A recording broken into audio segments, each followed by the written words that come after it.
before I even get into preaching, all those that were here on Wednesday evening at the prayer meeting, I just want you to stand for a moment.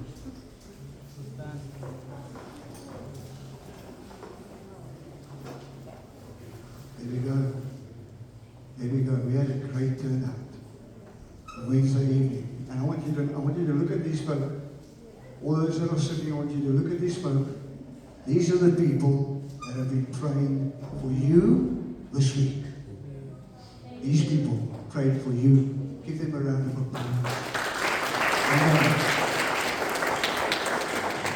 We had a great time in the presence of the Lord on Wednesday evening. But it's Pentecost Sunday. So we know what happened in the book of Acts. The early church, Pentecost, and they heard this sound of a violent wind. Violent wind, it says. And came in. It says it came from heaven. And it filled the room where they were sitting. And then they saw tongues of fire resting on all of them. And the Bible says, and then they began to speak in another language as the Spirit gave them utterance. So we know that was a great event, and we celebrate that event today. But I want to ask you a question. What if you hear the word Pentecost? When you hear that word, what do you think of? What does it conjure up in your mind? Anybody? Pentecost, you hear the word Pentecost, what do you think about? What say again? Revival? Revival? Yeah, anybody else? The raining fire of heaven? Yes, anyone else? What do you think about? You say the word Pentecost, what? The Holy Spirit, yes? Anyone else? Nobody else? So none of you think about Pentecost. What, sorry? The promise of God. Anyone else? The Spirit of truth. There we go. Anyone else? Pentecost. Pentecost. What? Tongues of fire. There we go. Anyone else? So, Vicky? Outpouring of the Holy Spirit. Change. Transformation. Yeah, transformation. Anyone else? You don't have to be scared. What do you? Zachary, what do you think of? A gift. Yeah, gift of the Holy Spirit. Yeah. Well done, Zachary. Anyone else? The risen Christ. A what? The risen Christ. The risen Christ. Okay, so there's lots of things that go through our minds when we hear that word Pentecost. But I want to give you another angle to Pentecost this morning. Because if you really think about what happened on the day of Pentecost, it's actually somewhat of a bizarre event. Think about it. They heard the rushing wind. They saw tongues of fire, but nobody was in pain. Fire causes pain. But nobody was in pain. But they had tongues of fire above their heads. What kind of picture is that? Nobody was in pain, and all of a sudden, they can speak a foreign language and understand what is being said. Wow. This is a phenomenal event. But in order for us to understand the full significance of Pentecost, or, as the Bible calls it, the Day of First Fruits, or the Festival of Weeks, or the Wheat Harvest, or as the Jewish people call it, Shavuot. It's a celebration. But in order for us to understand Pentecost, you see, we're Pentecostals. Yeah? And by that we mean we put emphasis on the outpouring of the Holy Spirit. Nothing wrong with that. You know, I always want to be like Paul, and I want to say, I speak in tongues more than all of you. Because I like speaking in tongues. It does something for me. According to the Bible, when I speak in tongues, it edifies my spirit. So my spirit is built up when I speak in tongues.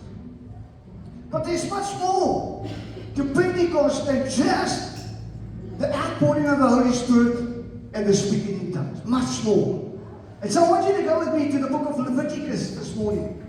Leviticus. Some of you are thinking, now where the heck is that book? It's in the Old Testament. Genesis, Exodus, Leviticus. There we go. It's the book of the Levites. Who were the Levites? The what? The priesthood. The priesthood. There we go. The Levites. And the Bible, in the New Testament, calls us the priesthood of all believers. So, Leviticus is actually a book about us. Hello? It's a book about us, about the Levites. There we go. We are the Levites today. The priesthood of God. Leviticus chapter 23. In verse 15 to 17 says this. From the day after the Sabbath. Now let me just tell you. This is an instruction that God is giving to the Jewish people. Alright? This comes at the same time that God gave them the law of Moses, as we know it, the Ten Commandments, as the Jewish people know it, the Torah. This is when God gave them the law. And he says this, from the day after the Sabbath, the day you brought the sheaf of the wave offering, count off 7 full weeks. 7 full weeks gives you how many days? 7 full weeks. 7 times 7 gives you 49. There we go. Count off.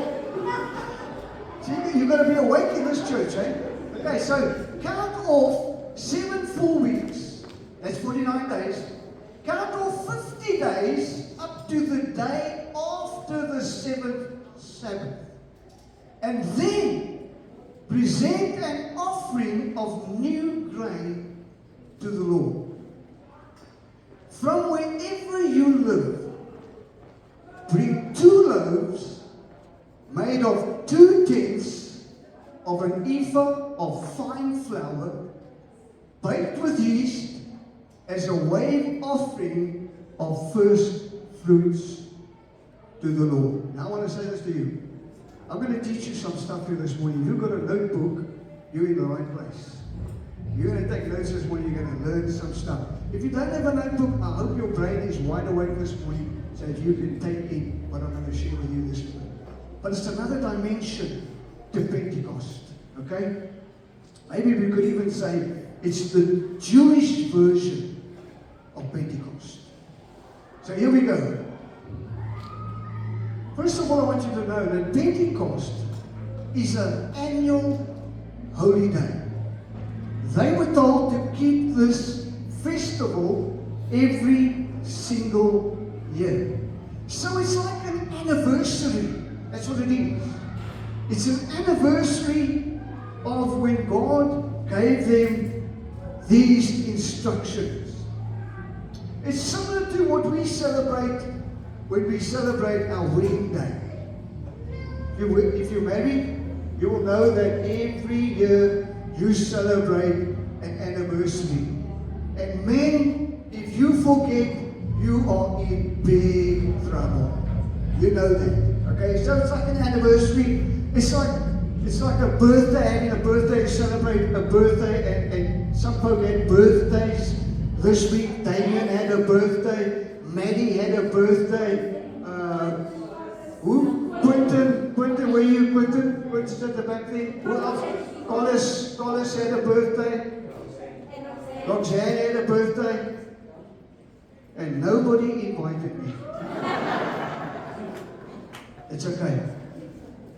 So it was an annual holy day. Secondly, it was a day that commemorates the giving of the Torah at Mount Sinai. It celebrates and commemorates the giving of the law of Moses at Mount Sinai. But it also commemorates giving to God of the first fruits of the harvest. Now, two things. God gives the law, and then He requires that they give the first fruits of their harvest. It's the same when we go to the offerings, tithes and offerings. God pours out His Holy Spirit. Yes, He gives you a relationship with Him, and then He expects you to bring from your harvest into the storehouse. There we go. Then it's also, what have I got up there? No, there we go. It also foreshadows something more significant. It actually foreshadows the church of the Lord Jesus Christ. Now track with me this morning. Colossians chapter 2 verse 17, if you take your notes, that's a good one to put down. Colossians chapter 2 verse 17, Paul speaking to the church at Colossae, and he says, with regards to religious festivals and Sabbaths and the new moon and all that kind of stuff, he says this: they are just a shadow of things to come. In other words, all the Sabbaths, all the religious festivals that you celebrate, the wheat harvest, Pentecost, all those festivals that you've been told to celebrate, they are just a shadow. They're pointing to something else. They're pointing to something futuristic. They're pointing to something in the future. And Paul says, they're just a shadow of things to come, but the reality is found in Christ. In other words, all the things that you've been instructed to do, there's a deeper meaning in it. It's not just that thing. It's pointing to the Lord Jesus Christ. So have that in the back of your mind as I go through what I need to share this morning. Now, who would have thought that God would hide a 2,000-year-old secret about the church in a bread recipe? You see the verse of scripture that was there? It's a bread recipe. He says, bring 2 loaves. Think about it. Why ask for 2 loaves? See, the church is hidden here in the book of Leviticus, because the 1 loaf represents the children of God, the Jewish people. The 2nd loaf represents the Gentiles. Wow.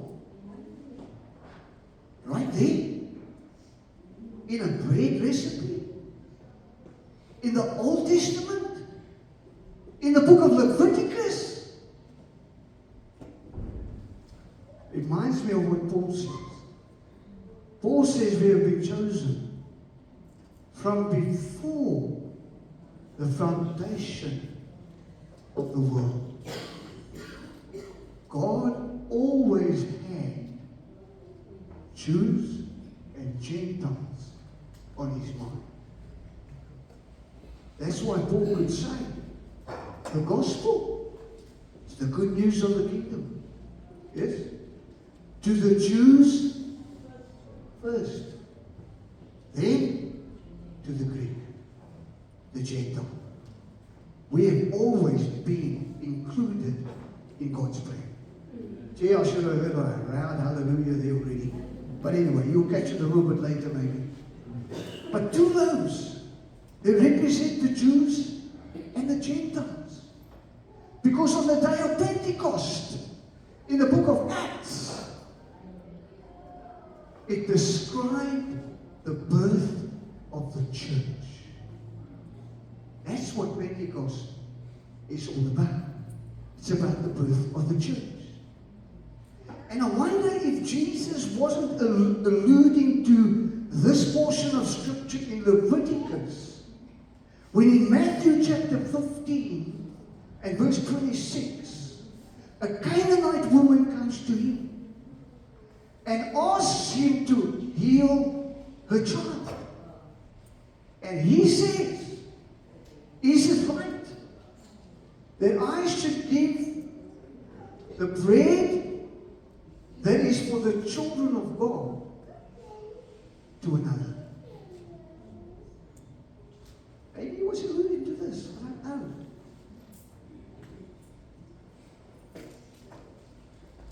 The second thing I want you to see this. It's baked with yeast. Is that right? In the Jewish culture? In the Jewish culture? Is that right? Baking bread with leaven? Unleavened bread. Unleavened bread. Hey, God! What's going on here?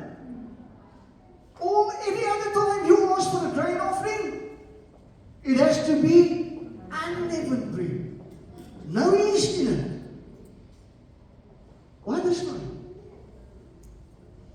Why this time do you say, bake it with yeast in it? Oof. You see, at Passover, when they celebrated Passover, and Petra will tell you this because she's been to Israel how many times? Only once. But during Passover, they weren't even allowed to have any yeast in the house. They had to remove all the yeast. Weren't allowed to have it. Because yeast, leaven, in the Bible, represents, nobody knows? Sin. Sin.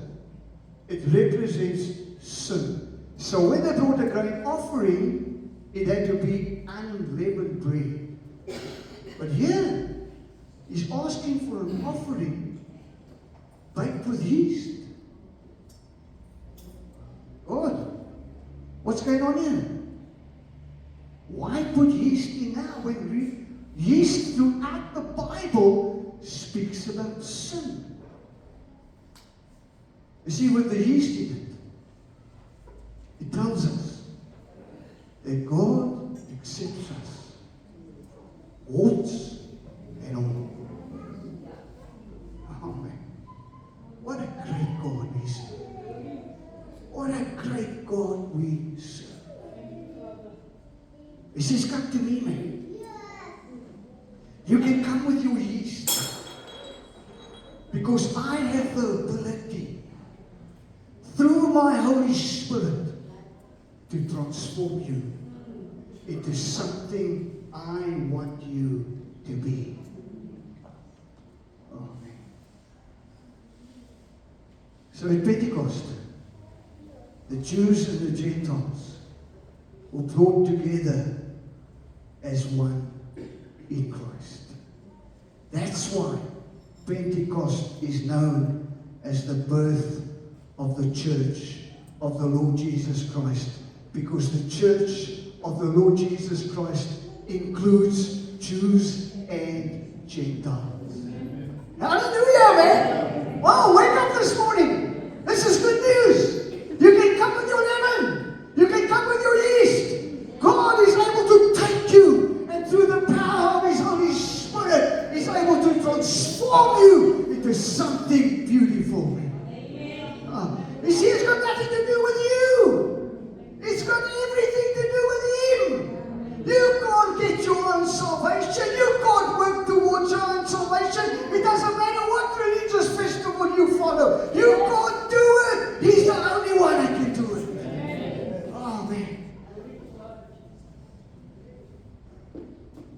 And so at Sukkot, the Jews call it Sukkot, at Pentecost, the priest would take the two loaves and he would break it and he would saturate it oil. What does the oil represent in Scripture? Anybody? Anybody? Yeah. For the Old Testament, the oil spoke of the presence of God. For the New Testament, the oil speaks of the Holy Spirit. Amen. And He's the one that does the transforming. And so the priest would take the bread made with yeast, he'd break it, it's saturated with oil, which indicated that this is the presence of God. And then he would pray a prayer, something like this: I thank my God that your unleavened life is willing to become one with our leavened life. Isn't that amazing?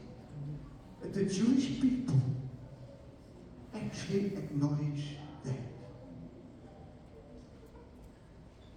You see, God wants to engage us. Wants to engage your life. He wants to engage my life. Yeast and all. Because He brings the transformation. The second thing about Pentecost that I want you to know is not only that it foreshadows the church, but Pentecost marks the presence of God. It marks the presence of God. Throughout the Bible, God makes His presence known in two dramatic ways. Number one, He uses a mighty wind. Number two, He uses fire. A mighty wind and fire. And wherever you find those two things, they are places where God chooses to take up residence. Wherever you find the mighty wind and the fire in Scripture, those are the places that God chooses to take up residence. The burning bush. He was in the bush. The bush wasn't consumed. His presence was there. He even spoke from within the bush. And He told Moses, take off your sandals. Standing on holy ground. Burning bush. Then He chooses Mount Sinai. The mount on which He gave them the law of Moses. Then He chooses the tabernacle. Remember the tabernacle? When they went in to meet with Moses, went in to meet with God, there was this pillar of fire hanging over the tabernacle. And then the fourth place that He chooses to mark as His presence is the temple itself. Remember when the presence of God came into the temple, that the priests weren't even able to stand in His presence. But at Mount Sinai, after God gave them the law of Moses, the Torah, they were instructed not to even touch the mountain. It was holy. Only one that could go up was Moses. The holy place. But I want you to see this. Exodus chapter 20, if you're taking notes. Exodus chapter 20, verse 18 and 19. It says this: when the people saw the thunder and lightning, there's the presence of God. When the people saw the thunder and lightning, they trembled with fear. And they say to Moses, Moses, please, Moses, you speak to us.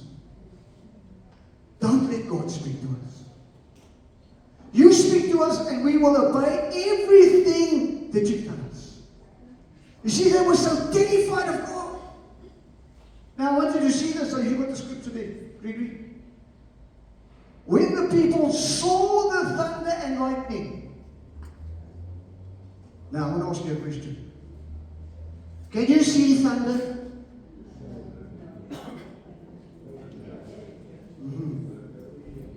Can you see lightning?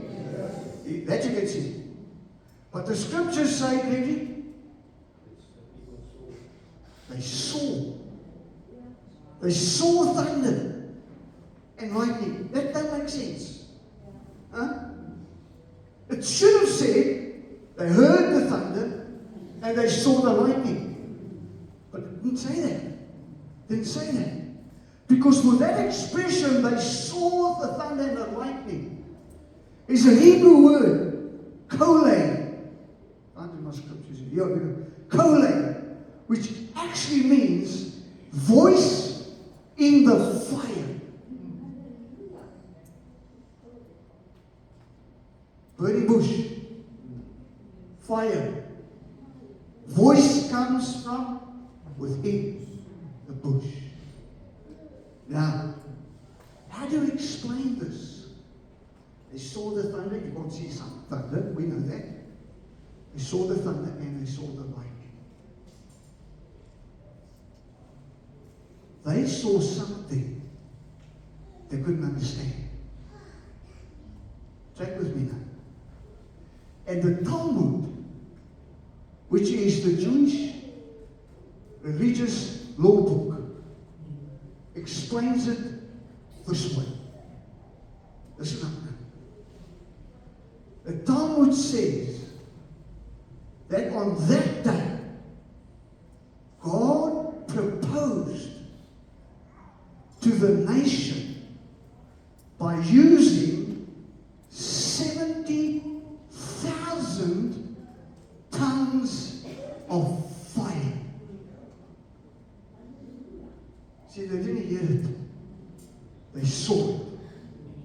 And I can't picture it for you, but I have a picture in my own brain. I see coming out of the mouth of God fire.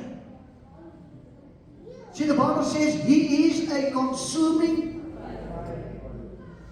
Makes sense to me. So when they saw the thunder, it was actually fire. 70,000 tons of fire. More than what came to rest on the disciples on the day of Pentecost. Oh man, this is mind-blowing stuff here. The Talmud says that on that day, God proposed to the nation, and He used 70,000 tons of fire. Now, when you propose, some of you are going to think far back now when you did propose to the woman who is your wife right now. But you made a proposition. Yes? It's a proposal. And that proposal was calling Gregory. You in front, I have to use it. So Gregory, when he made the proposal to Sharon, you were actually calling her into relationship with you. Hello. Hello. What was God busy doing here? He was calling the nation of Israel. Yeah. He's causing the nation of Israel into relationship with Him. It was never, ever about religion.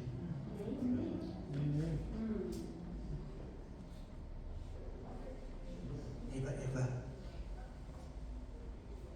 That's why in this church, it's all about relationship above religion. God was busy calling the nation of Israel into a relationship with Him. But at Pentecost, man, instead of God marking a building, like a tabernacle or temple, this time around, He didn't mark a mountain either. But God's wind and fire marked people as the place where He will dwell. Oh, track with me, just a moment, just a moment. No wonder Paul said to the Corinthian church in 1 Corinthians chapter 6 and verse 19, he said, do you not know? He's saying to them, are you deaf or what? Don't you understand this stuff? Do you not know that your body is the temple of the Holy Spirit? Why? Because on the day you got saved, the church was given birth inside of you. And the Holy Spirit marked you out, and He came and He made your body His temple, and that is where He dwells today. Amen. Some of you need to hear that. Do you not know that your body is the temple of the Holy Spirit? You see, we're always looking outwardly.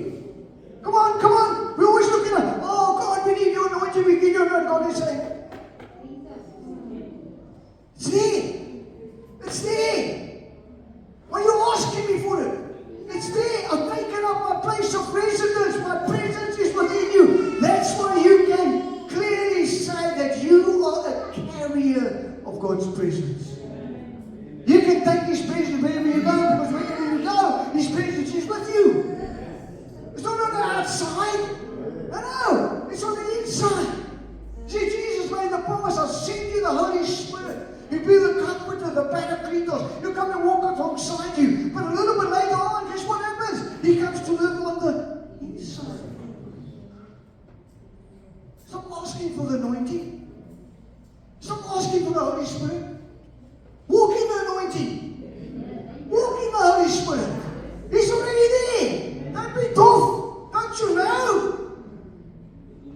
What is the temple of the Holy Spirit? So in Acts chapter 2, there were languages of fire. Only this time, they spoke back. Hello? Only this time, they spoke back. Every other occasion, God spoke by tongues of fire. Yeah? This time, they answered Him. How did that happen? Well, it says the tongues of fire came to rest on them. Yeah? And then enabled them. They were only enabled by the Holy Spirit to speak in tongues, to speak in another language. Here's an interesting side note. Exodus chapter 32, verse 28, they're on Mount Sinai. And remember, Moses comes down with Joshua and hear the sound in the camp. It says, not the sound of victory. This is the sound of singing and dancing. They come down. What happened? They confront Aaron. Aaron says, you know what, I just took the gold and I threw it in the fire. And this calf came out of the fire. Magically. It just came out and it was. And the people just decided they're going to worship. Remember that account? And because of that,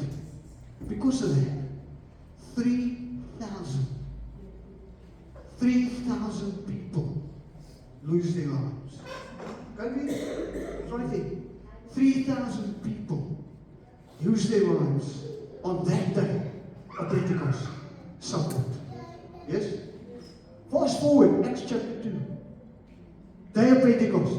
What happens? A reversal. 3,000 people get added to the church. Oh man, I don't know about you. That's the kind of God I serve. It's a reversal. Some people say, you know what, the outpouring of the Holy Spirit on Pentecost was a reversal of what happened at the Tower of Babel. Remember? Yeah. Man, we serve a great God. But I want us to see this morning, what was their response to the first celebration of the Feast of Weeks, or the wheat harvest, or Sabbath, or Pentecost, whatever you want to call it. It's all one and the same thing. What was their response? Well, if you look at Leviticus chapter 23 and verse 22, you'll find that God says to them, when you're harvesting your grain, don't harvest on the edges. And don't gather in the gleanings of your harvest. Leave it there. God says to them, that which is left behind must be left for the poor and the alien. Leave it there for them. Now, if you know the story of Ruth and Boaz, what did she do? She picked up the gleanings that was left behind. You see, that's God's idea. And so what was their response? What was the response that God required in the Old Testament to this thing called Pentecost? Know what the response was? Generosity. Generosity. You want to call yourself a Pentecostal? Show it through your generosity. Now, I'm not playing down tongues, speaking in tongues. I love speaking in tongues. I love the Pentecostals are known. They're a noisy bunch. Yeah. You go ask the Anglia people what do they think of the Pentecostal church next door to them. They're going to tell you, yes, ek hoor hoe sing julle. Hulle maak 'n geraas. They'll tell you that. But you know what? We don't want to be known for being noisy. No. God wants us to be known as generous people. Fast forward, Book of Acts. They had this fantastic experience. They speak in tongues. How did they respond to that? You know how they responded? You know what the Bible says? Acts chapter 2, verse 41, I think it is. 45. They sold their possessions. Sold their possessions. And gave to anyone who was in need. What's that? It's generosity. It's generosity. I think the church has missed the point here. Missed the point, a huge point concerning Pentecost. They became generous. So in closing, I want to challenge you this morning. What yeast do you have in your life that you need God to saturate with His oil? What yeast? What sin do you have in your life that this morning you want to say, God, I need your oil to be poured over my sin. I need your presence. I need you to come and transform me into the likeness of your Son. And my second challenge would be this. Is your relationship with God making other people's lives better or worse?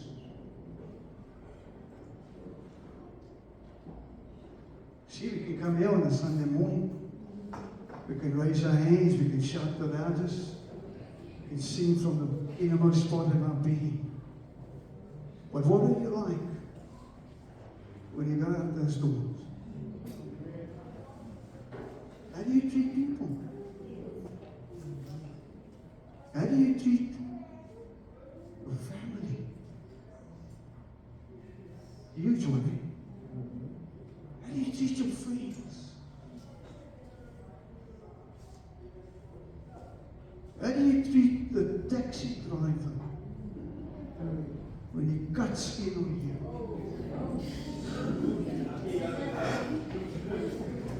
You're lucky he was a very Catholic church. But see, these are real issues. These are real issues. You can't want to shut up on that up here and then, hey, don't push it. Now that's a confession of mine. That's my wife. Taxi comes alongside the yellow lines, I pull it to the yellow line. I do. Wait your turn. Yeah. She's told me many times I'm going to shoot you one day. So well, then it's okay, I've got to hear it quicker. See, I think you. We've got a generous attitude. 3,000 got added to the kingdom because they shared the gospel with him. But didn't stop there. See, we're so good at it. We can share the gospel, but when it comes to our stuff, not there, God. Yeah, we're not there. Net Pentecost calls us to be a generous people. Be generous. Change people's lives. And you can do that. You can do that. I've seen people's lives change just through, random act of kindness. Gee, a random act of, that blows people away. It does. They walk out of that shop, you pay for their grocery, they walk out thinking, what the heck happened here? Oh, come on, man. Let's do that. Let's be generous. Let's be a church that's known for its generosity, not for the noise that it makes. Come on, let's stand up.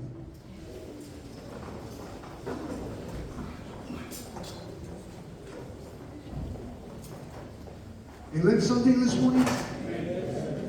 You're blessed this morning? Well, don't keep it to yourself. Go share it with someone. Tell someone about this message. Tell them to watch it. Is it going to be on? It'll be on our YouTube page. We've got a YouTube page. Check us out on YouTube. We've got everything. And recommend someone to go and watch that. Okay? Come on, let's just bow our heads. Close our eyes. We bless you, Lord. Oh, we thank you. Lord, we thank you. Thank you for this day, Lord. Thank you for Pentecost. Thank you that it's an annual celebration. And for us, it's a celebration as we remember that on that day, you made us a proposal. You said, come into relationship with me. And then you solidified that. In the book of Acts, when you met those believers in that upper room, you came down in your fullness. You gave birth to the church. Father, I pray that we become a people that are not just spiritually minded, but that we would also be earthly minded. That we look out for others, not just spiritually, but physically as well. So that we can show them this great love of our Father. So Lord, I want to pray for all those that perhaps this morning has leaven in their lives, the yeast that needs to come out. I pray, Holy Spirit, that they would surrender that to you, and that you would once again pour in your oil of anointing. We thank you for that, Lord. And for the others, Lord, we pray that you change our attitudes. That we see people the way you see them. Help us, God, we pray. So, Lord, we thank you for this time that we could spend together in your presence. Thank you for showing up this morning, Holy Spirit. Thank you for touching our lives afresh. Help us, Lord, to walk in that anointing that is within us. Help us, Lord. Help us. And now, God, I pray that you would part us with your blessing. May the love of God our Father, the grace of our Lord Jesus Christ, and the fellowship of Holy Spirit be our portion. In Jesus' name. And all God's people said, Amen. Amen.